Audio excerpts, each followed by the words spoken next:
అతను ఎవరు అని మనం కానీ గమనిస్తే హరారీయుడు.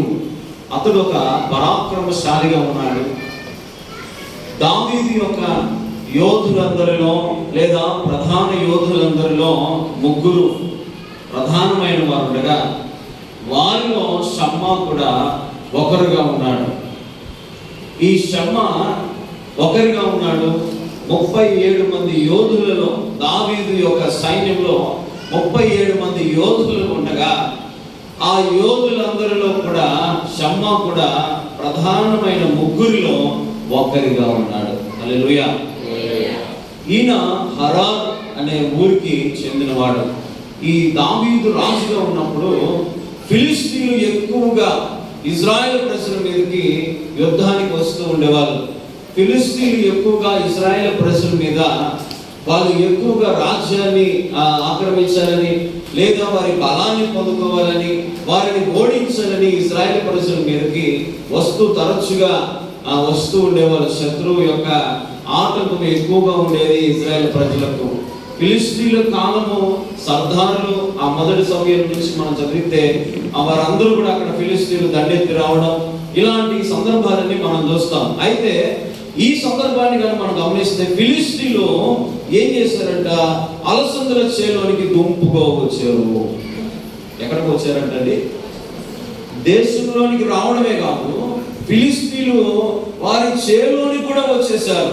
అంటే వారి పంట పొలాలను కూడా వచ్చేసారు. అంతటి అవకాశాన్ని ఆ రోజు ఇజ్రాయెల్ ప్రజలే ఒకవేళ శత్రువుకి ఇచ్చి ఉండొచ్చు. ఆలోచించండి, ఫిలిష్తీయులు ఎలాగా అలసందల చేలోనికి రాగలిగారు అంత ధైర్యంగా?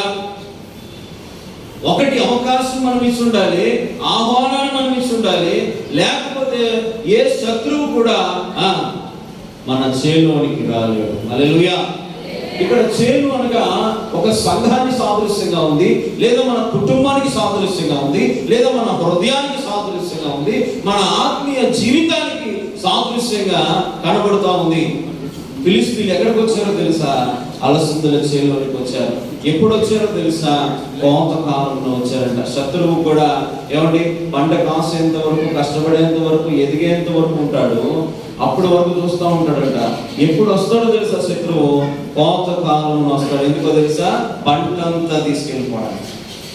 మనం సమకూర్చుకున్నదంతా, దేవుడు మనకి ఇచ్చినదంతా, దేవుడు మన దగ్గర ఉంచినదంతా, ఆయన మనల్ని ఆశీర్వదించినదంతా ఏదో ఒక రోజున, ఏదో ఒక క్షణంలో మనం ఏమవుతాం తెలుసా? పోగొట్టుకుంటాం, లేదా పోగొట్టుకుంటూనే ఉన్నాం.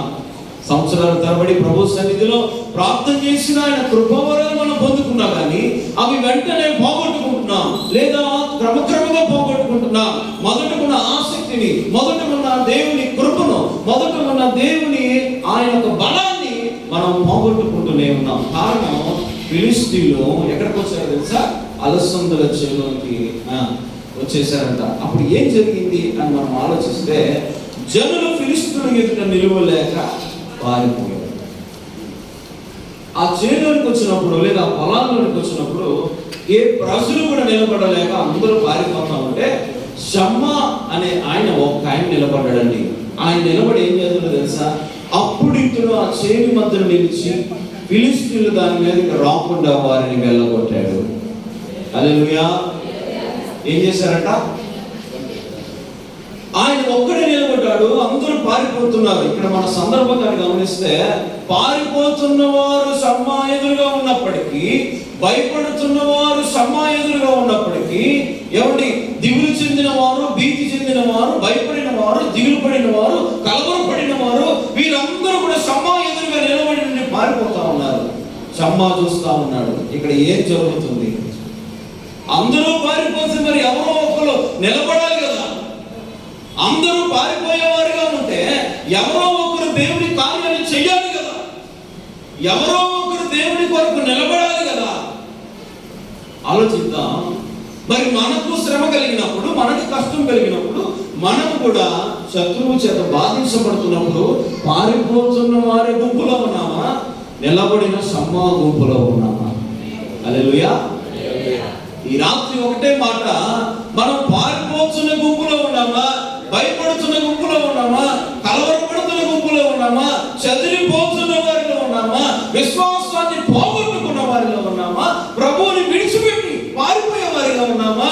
కష్టం వచ్చిందని, శ్రమ వచ్చిందని, బాధ వచ్చిందని, ఇబ్బంది వచ్చిందని, శోధన వచ్చిందని కృంగిపోయే వారిగా ఉన్నామా? షమ్మాలాగా చేను మధ్యలో నిలబడే వారిగా ఉన్నామా? హల్లెలూయా. ఎలా ఉన్నారు ఈ రాత్రి? ప్రభు అడుగుతున్నాడు, ఈ రాత్రి నువ్వు ఎలా ఉన్నావు సహోదరి సహోదరుడా? ఇక నాకు ఈ సమస్యలొద్దు, ఈ పరిస్థితులను ఎదుర్కోలేను అని అనుకుంటూ ఈ రాత్రి ఇక్కడ కూర్చున్నావేమో, లేదా ఇక్కడ నా సేవలో ఈ పరిస్థితులు మారవు అనే ఒక దుస్థితిలోనో బాధలోనో ఉండి ఉన్నారేమో. ప్రభు అంటున్నాడు, షమ్మ పారిపోయిన వాళ్ళని చూడలేదు, పరిగెత్తిన వాళ్ళని చూడలేదు. ఎవరిని చూసుకుంటాడు? ఆలోచించండి. బహుశా ఎవరిని చూస్తుండొచ్చు?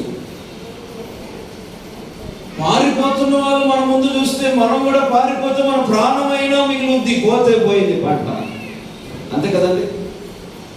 పోతే పోయింది పంట. ఈ సంవత్సరం కాకపోతే బతుకుంటే నెల్లూరు బస్ స్టాండ్లో ఏం చేయొచ్చు? ఆ పల్లీలైనా అమ్ముకోవచ్చు, లేదా మా బాపట్ల బస్ స్టాండ్లో సరే అని బాధపడే వాళ్ళు ఉన్నారు, సర్దుకుపోయే వాళ్ళు ఉన్నారు. కానీ షమ్మాలాగా నిలబడగలిగిన వాళ్ళు ఈ రోజున కావాలని ప్రభు కోరుకుంటున్నాడు. హల్లెలూయా. చాలా మంది చెప్తూ ఉంటారు, మీ సమస్యలు తీరిపోతాయి. ఒక మాట చెప్పనా, ఈ సమస్య తీరిపోతే ఇంకో సమస్య రెడీగా. మిమ్మల్ని భయపెట్టడానికి చెప్పట్లా, మీరు నిలబడేంత వరకు మీకు సమస్యలు వస్తూనే ఉంటాయి. వాటి నుంచి ప్రభు మనల్ని విడిపిస్తాడు. హల్లెలూయా. ఈ షమ్మ ఏం చేశాడో తెలుసండి, ఆ చేను మధ్యలో నిలబడి ఫిలిష్తీయులు దాని మీద రాకుండా వారిని వెళ్ళగొట్టాడు. ఏం చేశారంటండి, అతని పొలంలోనికి రాకుండా, లేదా అక్కడున్న పొలంలోనికి రాకుండా వారిని ఏం చేశారంట, వెళ్ళగొట్టాడు. రాకుండా వెళ్ళగొట్టాడు. మనం వెళ్ళగొట్టేవారుగా ఉండాలి. ఎవరిని? శత్రువుని వెళ్ళగొట్టేవారుగా ఉండాలి. ఏమండి ఆలోచించండి, శత్రువు మన కుటుంబాలను పాడు చేస్తున్నప్పుడు, మన బిడ్డలను పాడు చేస్తున్నప్పుడు, సంఘాలను పాడు చేస్తున్నప్పుడు ఏం చేయాలో తెలుసా? షమ్మాలాగా ధైర్యంగా నిలబడి పారిపోతున్న వారిని కాకుండా, కృంగిపోయిన వారిని కాకుండా ఎవరిని చూడాలని ప్రభు చెప్తున్నాడో తెలుసా? ఆ ప్రభు వైపు చూస్తే ఆ ప్రభువే మనల్ని నిలబెడతాడు. హల్లెలూయా. ఒక మాట చెప్తానండి, షమ్మా ధైర్యంగా నిలబడి వారిని వెళ్ళగొట్టి హతము చేయటం వలన యెహోవా ఇశ్రాయేలులకు గొప్ప రక్షణ కలుగు చేసెను. ఏం కలుగు చేశారంట? యెహోవా గొప్ప రక్షణ ఇశ్రాయేలులకు కలుగు చేశాడు. ఒక వ్యక్తి నిలబడటం వలన, ప్రభువు ఆ వ్యక్తిని బలపరచడం వలన, ప్రభువు ఆ వ్యక్తిని దృఢపరచడం వలన ఆ దేవుడు ఏం చేశాడు తెలుసా అండి? ఇశ్రాయేలులందరికీ రక్షణ కలుగజేశాడు. ఈ రాత్రి ప్రభు అడుగుతున్నాడు మనల్ని, మనము నిలబడితే రక్షణ దేవుడు అనుగ్రహిస్తాడు. అదే మాట మోషే గారితో చెప్తారు, ఇదిగో మీరు ఊరికి నిలుచుండి చూడండి, నేడు నేను మీకు రక్షణ కలుగజేస్తాను. చెప్పండి, ఏం చేస్తారట? మీరు చూసిన ఐగుప్తులు ఇక మీద చూడరు అని ప్రభు అక్కడ చెప్తారు. కాబట్టి చిన్న చిన్న బలహీనతలతోనో, చిన్న చిన్న బాధలతోనో, చిన్న చిన్న సమస్యలకే మనం భయపడిపోయి కలవరపడిపోతే మన ప్రయాణము ముందుకు చాలా ఉంది. ఎంత ఉందంట? చాలా ఉంది. ఆ ప్రయాణాన్ని మనం కొనసాగించాలని ప్రభువు కోరుకుంటున్నాడు. హల్లెలూయా. ఇంకొక వ్యక్తిని చూద్దామండి. మరి ఇంకొక వ్యక్తిని చూద్దాం దేవుని కృపలో. ఆలోచించండి, ఈ షమ్మా ఎలా ఉన్నాడు అని కానీ మనం ఆలోచిస్తే, దేవుని కొరకు నిలబడిన ఒక ఆయుధంగా మారాడు, ఒక సాధనంగా మారాడు, ఒక పనిముట్టుగా మారాడు. భయములను చూడలేదు, కలవరాన్ని చూడలేదు, శత్రువుని అంతకన్నా చూడలేదు. మన సమస్య కన్నా, మన శత్రువు కన్నా మన ప్రభువు చాలా గొప్పవాడు. మీరు నమ్మినా నమ్మకపోయినా. హల్లెలూయా. చాలా మంది ఏమంటారంటే, మేము కూడా మైక్ పట్టుకుంటే చాలా ప్రసంగాలు చేస్తాము, కానీ వాక్యం అంటా ఉంది, ఇదిగో మన నీ సమస్య కన్నా, నీకు ఎదురైన శోధన కన్నా ఏంటో తెలుసా? దేవుడు చాలా గొప్పవాడు. ఎంత గొప్పవాడు అంటే ఆయన, మనం ఎదుర్కొంటున్న వాటన్నిటిని బట్టి మనల్ని విడిపించేంత గొప్పవాడు. హల్లెలూయా. ఇంకొక ఆయన చూద్దాం. మొదటి సమూయేలు గ్రంథం 17వ అధ్యాయము 26వ వచనాన్ని ఒకసారి చదువుదాం.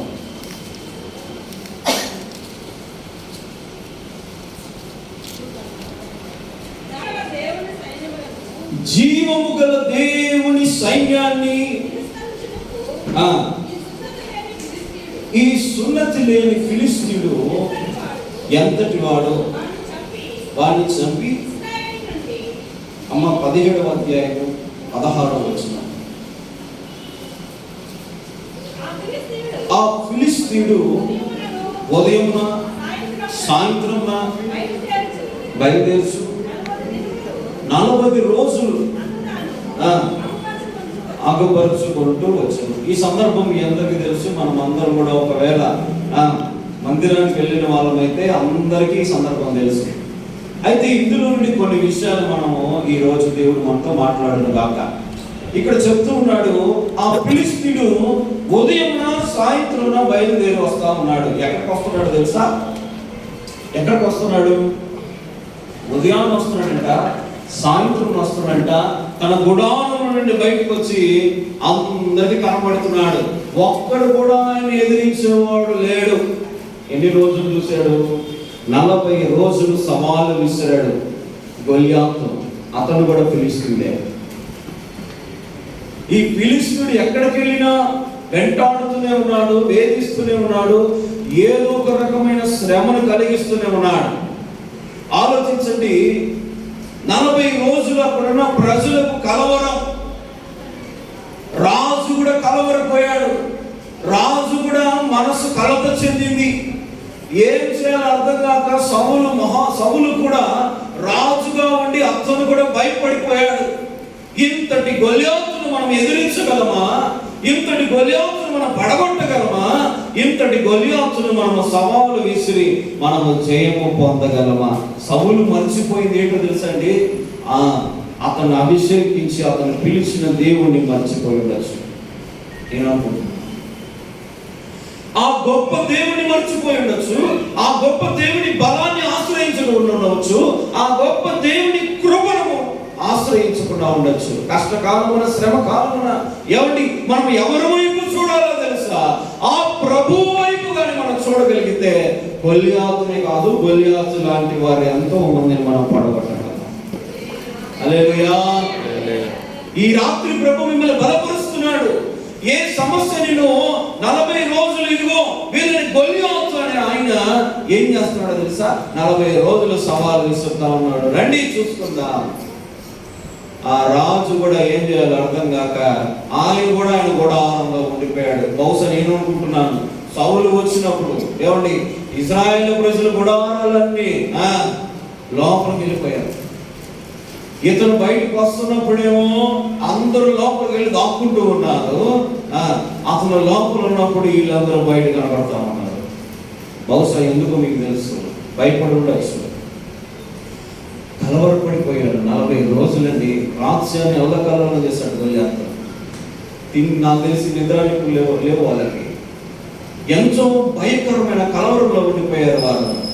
ఏమండి అప్పుడు దేవుడు అనుకోకుండా దేవుని కృపలో ఒక వ్యక్తి వెళ్ళాడు. ఇందాక మనం చదివాం 26లో, జీవము గల దేవుని సైన్యమును తిరస్కరించుటకు ఈ సున్నతి లేని ఫిలిష్తీయుడు అసలు ఎంతటి వాడు, ఎవడు వాడు అన్నాడు దావీదు ఒక్కడే. హల్లెలూయా.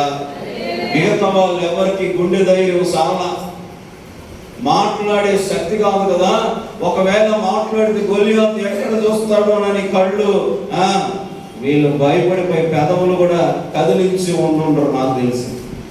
కానీ దావీదే అంటున్నాడు, అసలు ఇతడు తిరస్కరించింది ఎవరు అంటే నన్ను కాదు, జీవము గల దేవుడిని తిరస్కరించాడు కనుక ఈ సున్నతి లేనివాడు ఎంతటి వాడు అన్నాడు. హల్లెలూయా. మనం శత్రువు యొక్క బలము చూస్తే మన బలం తక్కువ. చెప్పండి, మరి ఏం చేయాలి మనం? దేవుడి బలము చూస్తే వాడి బలము తక్కువ. హల్లెలూయా. అర్థమవుతుందండి? ఎవరి బలం చూడాలి మనకు శ్రమ వచ్చినప్పుడు? ఎవరి బలాన్ని చూడాలి మన కష్టం వచ్చినప్పుడు?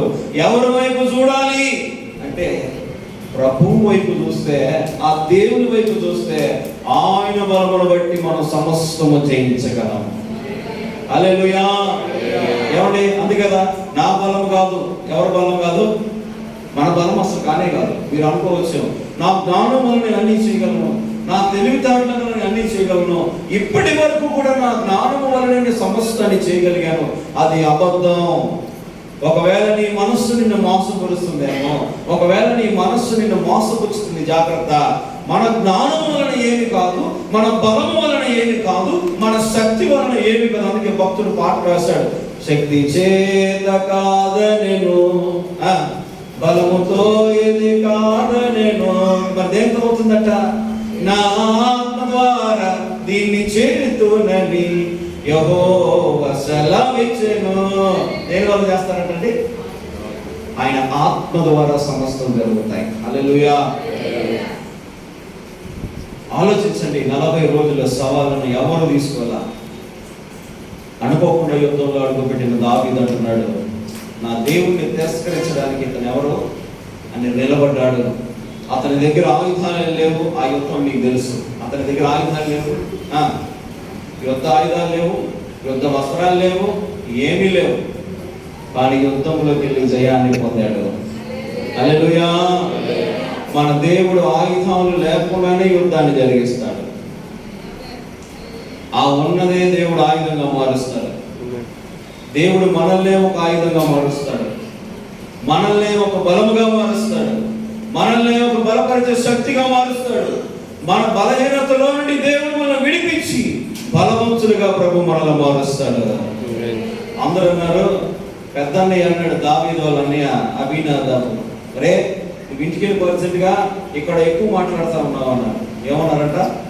నువ్వు చాలా ఎక్కువ మాట్లాడుతున్నావు, నీ వయసు గురించి మాట్లాడుతున్నావు, ఆల్రెడీ మేము అన్నదమ్ములో ఆర్మీలో ఉన్నాం, మేమే ఏమీ చేయలేక మౌనంగా ఉన్నాం. అటు సౌలు రాజును చూడు, ఆయనే ఏమి చేయలేక మౌనంగా ఉన్నాడు. ఇటు సైన్యాన్ని చూడు, వీళ్ళు ఏమి చేయలేకపోతున్నారు. ఇటు మా దగ్గరికి వస్తే మేము కూడా ఇప్పుడు నీకు అంతటి వాడు అని అన్నట్టున్నాడు. నువ్వు సైలెంట్కి వెళ్ళిపోయి ఇక్కడి నుంచి, నువ్వు చాలా గర్వంతో మాట్లాడుతున్నావు అని తిరస్కరిస్తున్నాడు, అవమానపరుస్తున్నాడు, అవహేళనపరుస్తున్నాడు. దావీదు యొక్క బలహీనతను చూసి, లేదా దావీదు యొక్క బలాన్ని చూసి, దావీదు యొక్క వయసును చూసి, ఏమండి మనం చెప్పమంటారా? మనుషులైతే పై రూపమును చూస్తారు, కానీ దేవుడంట హృదయాంతరంగములను చూసే దేవుడు. హల్లెలూయా. చప్పట్లు కూడా ఒకసారి గట్టిగా ప్రభువుగా. ఎందుకో తెలుసా? చప్పట్లో మనుషులు పై రూపాన్ని చూసి బాగాలేదనో బాగున్నామనో ఏం అలా ఉన్నామనో అడుగుతూ ఉంటారు, కానీ దేవుడు ఏమంటారో తెలుసా? మన హృదయంలో ఉన్న బాధను చూసి ఆయన మనతో మాట్లాడతాడు. ఆయన ఒక్కడే మన హృదయాన్ని చూసి మాట్లాడే దేవుడు. ఆయన ఒక్కడే మన మనస్సును చూసి, మన మనస్సులో ఉన్న ప్రతి పరిస్థితిని మార్చగలిగిన దేవుడు, మన మనస్సును కట్టి ఆశీర్వదించగలిగిన దేవుడు. హల్లెలూయా. ఏమండి, దావీదు గొల్లియాతును బట్టి ఏమండి ఏం చేశాడు తెలుసా? గొల్లియాతును చేసి 40 రోజులు సవాళ్ళు విసిరినవాడిని ఒక దెబ్బకే యేసయ్య కృప ద్వారా, లేదా దేవుని కృప ద్వారా పడగొట్టి విజయాన్ని సాధించాడు. కారణం దేవుడు దావీదును నిలబెట్టి వాడుకున్నాడు, ఉపయోగించుకున్నాడు. షమ్మాను నిలబెట్టి ఉపయోగించుకున్నాడు. హల్లెలూయా. వీళ్ళెవరూ పెద్ద బ్యాక్గ్రౌండ్ కలిగిన వాళ్ళు కాదు, మీకు అందరికీ తెలుసు. దావీదును అభిషేకించడానికి సమూయేలు గారు ఇంటికి వెళ్ళినప్పుడు, నీ కుమారులు ఎంతమంది అంటే, అప్పటికి దావీదు గారికి, నేను అనుకుంటున్నాను, మీరు ఎవరు మళ్ళీ తర్వాత తప్పుగా అనుకోకండి, నేను అనుకుంటున్నాను అప్పుడు దావీదు గారికి వాళ్ళ ఇంట్లో ఆధార్ కార్డు లేదు అనుకుంటున్నాను. తప్పు అయితే క్షమించండి. అప్పటికి దావీదు గారికి బహుశా రేషన్ కార్డులో కూడా ఆయనకి చోటు, ఎందుకంటే వాళ్ళ నాన్నగారి మాటలోనే మనకు అర్థం అవ్వాలి. ఏమని? నీ కుమారులు అందరూ ఇక్కడ ఉన్నారా అనే సమయం అంటే, అయ్యా కడసరి వాడు ఒకడు ఉన్నాడు, వాడికి ఇప్పుడు గొర్రెలు మేపుతాయి, ఎక్కడో ఉన్నాడు. ఎక్కడున్నాడు? ఇప్పుడు మీ ప్రశ్నకు మీ సమాధానం చెప్తారు. ఒకవేళ కుమారులందరూ పిలవండి అన్నప్పుడు, ప్రవక్త వచ్చి పిలవమన్నప్పుడు అందరూ రావాలి కదా, అందరినీ పిలిపించాలి కదా. కాబట్టి నేను అనుకుంటున్నాను ఇదే కరెక్ట్ అని కాదు. ఒకవేళ దావీదు గారికి ఉన్న స్థానం ఆ ఇంట్లో ఆఖరి స్థానం, కానీ దేవుడు ఆ ఆఖరి స్థానం నుండే మొట్టమొదటి స్థానానికి తీసుకొచ్చి నిలబెట్టాడు. కారణం దావీదు నమ్మిన దేవుడే. హల్లెలూయా. అందుకే అంటాడు, ఇదిగో యెహోవా నా బలమా, నేను నిన్ను ప్రేమించుచున్నాను. ఈ రాత్రి ప్రభు మనల్ని బలపరుస్తున్నాడు. ఆ ఆఖరి స్థానంలో నుండి దేవుడు దావీదుని హెచ్చించడానికి కారణం దావీదు యొక్క మనస్తత్వం అయి ఉండొచ్చు, దావీదుకు దేవుడు చూపిన కృప అయి ఉండొచ్చు, అతని ఆశీర్వాదం అయి ఉండొచ్చు, అతని తగ్గింపు అయి ఉండొచ్చు. ఎన్నో కారణాలు చెప్పచ్చు. ఆలోచించండి, ఒకవేళ ఇలాంటి పరిస్థితుల్లో మనం ఉంటే, మనల్ని ఎవరూ పట్టించుకోకపోతే, ఎవరూ మనకు సహాయం చేయకపోతే, ప్రభు అంటున్నాడు, నేను నీకు సహాయం చేస్తాను, నేను నిన్ను బలపరుస్తా. మనల్ని ఎవరు బలపరచరు, మనల్ని ఎవరు సహాయం చేయకపోవచ్చు, కానీ పరలోకమందున్న దేవుడు నిన్ను చూస్తున్నాడు. ఆయన నీకు సహాయకుడిగా ఉన్నాడు. హల్లెలూయా. చూడండి, షమ్మా అలసందుల చేలోనికి వచ్చిన ఫిలిస్తీయులను హతమార్చి వారిని వెళ్ళగొట్టి ఇశ్రాయేలుకు గొప్ప రక్షణ కలుగు చేశాడు. షమ్మా ఒక్కడే నిలబడ్డాడు.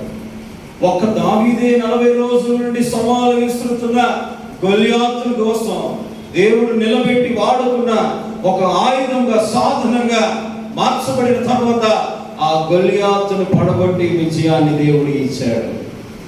ఒక దావీదు నిలబడతాడు, ఒక గొప్ప రక్షణ. ఆలోచించండి, మరి దేవుడు అంటున్నాడు, నీవు నేను కూడా నిలబడితే మన దేవుడు మన కుటుంబాలను రక్షిస్తాడు, మన ప్రాంతాలను రక్షిస్తాడు.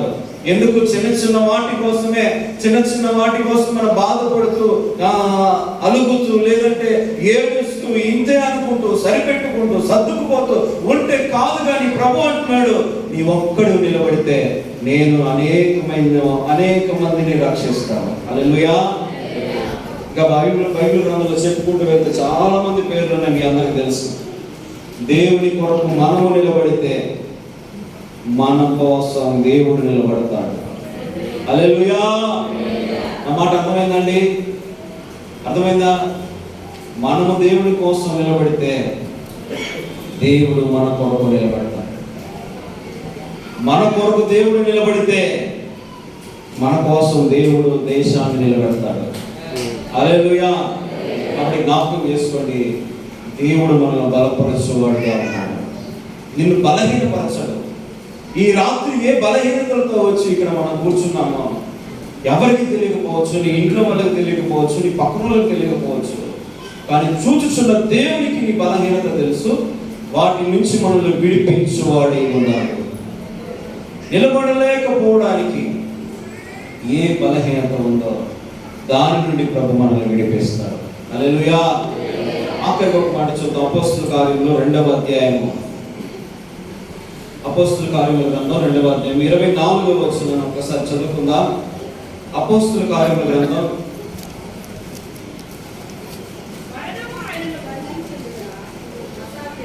మరణము ఆయనను బంధించి ఉంటుట ఏమైందంటే మరణానికి, ఆలోచించండి, ఏమైంది? మరలా చదువుతారా? మరణము ఆయన బంధించి ఉంచుట అసాధ్యము కనుక ఆయనను లేపెను. హల్లెలూయా. షమ్మా జీవితంలో లేదా ఇశ్రాయేలు జీవితంలో ఫిలిస్తీయులు వచ్చారు. దావీదు కాలానికి ఫిలిస్తీయుడు వచ్చాడు గొలియాతు. ఇప్పుడు యేసు ప్రభు కాలానికి మరణం అనే ఫిలిస్తీయుడు వచ్చున్నాడు. అదే మరణము దావీదు దగ్గరకు వచ్చింది, అదే మరణము బైబిల్ గ్రంథంలో భక్తులందరి దగ్గరకు వచ్చి ఉంది. ఇప్పుడు యేసు ప్రభు దగ్గర కూడా వచ్చి ఉంది. ఆలోచించండి, ఏం చెప్తున్నా తెలుసా? మరణము యేసు క్రీస్తుని బంధించి ఉంచుట అసాధ్యం. హల్లెలూయా. ఆ మాట బాగా అర్థం చేసుకోండి. మరణము యేసు ప్రభువుని బంధించి ఉంచలేకపోయింది. ఎంతో మంది మరణం దగ్గరికి వచ్చి సాగిలపడిన వారు కానీ, ఎవరు కూడా మరణాన్ని ఎదిరించిన వారు కానీ, దాన్ని జయించిన వారు కానీ, ఆ ముళ్ళును విరిచిన వారు కానీ లేరు. అదే యేసు ప్రభు దగ్గరికి వచ్చినప్పుడు ఓ మరణమా నీ ముళ్ళు ఎక్కడ, ఓ మరణమా నీ విజయం ఎక్కడ అని దేవుడు మరణపు ముళ్ళును విరిచి ఆలోచించండి, మరణమును జయించి తిరిగి లేచిన గొప్ప దేవుడు మనకున్నాడు. మరణము ముళ్ళును విరిచిన వాడైన, మరణమును జయించాడు, పునరుద్ధానుడయ్యాడు, సమాధిని గెలిచాడు. ఈ విషయాలన్నీ మనకు తెలుసు. కానీ మన సమస్యలు వచ్చినప్పుడు ఈ విషయాలన్నీ ఏమవుతాయి తెలుసా? మరచిపోతాం. మనం మర్చిపోతాం. అందుకే ప్రభు మరల జ్ఞాపకం చేస్తున్నాడు, మనం సేవించుచున్న దేవుడు ఎవరో తెలుసా? మరణమును జయించి తిరిగి లేచిన గొప్ప దేవుడు. మరణము కూడా దేవుడు కలుగు చేశాడు. 40 రోజుల సవాలుకి దావీదు నిలబడ్డాడు. దేవుడు గొప్ప రక్షణ గొలియాతు నుంచి ప్రజలకు ఇచ్చాడు. ఈ రాత్రిని దేవుడు, నీవు కూడా నిలబడితే దేవుడు నీ కుటుంబానికి రక్షణ ఇస్తాడు, నీ ప్రాంతానికి రక్షణ ఇస్తాడు. ప్రభు నిన్ను బలపరుస్తాడు. ప్రభు నిన్ను బలపరుస్తూ వాడుకుంటాడు, ఉపయోగించుకుంటాడు. నీ బలహీనతలన్నిటి నుంచి కూడా నిన్ను విడిపించి, నడిపించి, బలపరుచు, శక్తి ఇచ్చి దేవుడై ఉన్నాడు. మరణము ఆయన్ను బంధించి ఉంచలేకపోయింది. ఎందుకంటే మరణము కూడా యేసు ప్రభు ముందు ఓడిపోయింది. ఈ రాత్రి నీ ఎదురుగా వస్తున్న ప్రతి శత్రువు కూడా యేసు నామములో ఓడిపోవును గాక. దేవుడు గొప్ప విజయం అనుగ్రహించును గాక. దేవుడు బలం అనుగ్రహించును గాక. పరిశుద్ధుడా, ప్రేమల తండ్రి వందనాలు. మీరు మాట్లాడిన ప్రతి మాట కొరకు వందనాలు. మమ్మల్ని బలపరిచినందుకు స్తోత్రం. ఈ మాటలు మా హృదయంలో బదులుపరిచి గొప్ప కార్యాలు చేయమని యేసు నామమున ప్రార్థన చేస్తున్నాము తండ్రి. ఆమేన్. అందరికీ వందనాలు. దేవుడికి అందరికీ దీవించును.